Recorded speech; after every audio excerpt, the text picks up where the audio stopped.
Alat perkembangbiakan pada tumbuhan Angiospermae adalah bunga. Alat perkembangbiakan jantan disebut anter, sedangkan alat perkembangbiakan betina disebut pistil. Sebelum terjadinya pembuahan akan mengalami proses pembentukan gamet melalui proses meiosis. Di dalam anter terdapat tempat pembentukan spora yang disebut mikrosporosit, yang di dalamnya terdapat mikrosporangia. Mikrosporangia akan mengalami pembelahan meiosis menjadi tetrat mikrospora. Mikrospora kemudian berkembang menjadi pollen grain, kemudian membentuk menjadi dua inti vegetatif yaitu inti generatif. Inti vegetatif berfungsi untuk mengatur pertumbuhan tabung serbuk sari, sehingga mencapai mikrofil dan setelah itu inti vegetatif mati. Sedangkan inti generatif membelah lagi menjadi dua, yaitu inti generatif 1 dan inti generatif 2.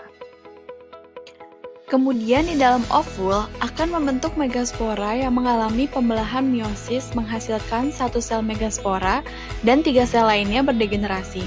Selanjutnya, sel megaspora mengalami pembuahan dengan cara mitosis sebanyak 3 kali yang menghasilkan 8 inti sel telur. 8 inti sel telur itu terdiri dari 1 inti sel telur, 2 inti sinergit, 3 antipoda, dan 2 inti kandung lembaga sekunder yang bersifat diploid atau 2N. Proses selanjutnya yaitu inti generatif 1 membuahi sel telur atau ovum membentuk zigot. Peristiwa pembuahan ini disebut dengan pembuahan pertama. Zigot kemudian tumbuh menjadi embrio, sedangkan inti generatif 2 melebur dengan inti kandung lembaga sekunder membentuk endosperm yang bersifat triploid atau 3N. Peristiwa pembuahan ini disebut pembuahan kedua. Karena pembuahan terjadi 2 kali, maka disebut pembuahan ganda. Setelah pembuahan selesai, maka benang sari, mahkota, dan kelopak bunga akan layu dan gugur.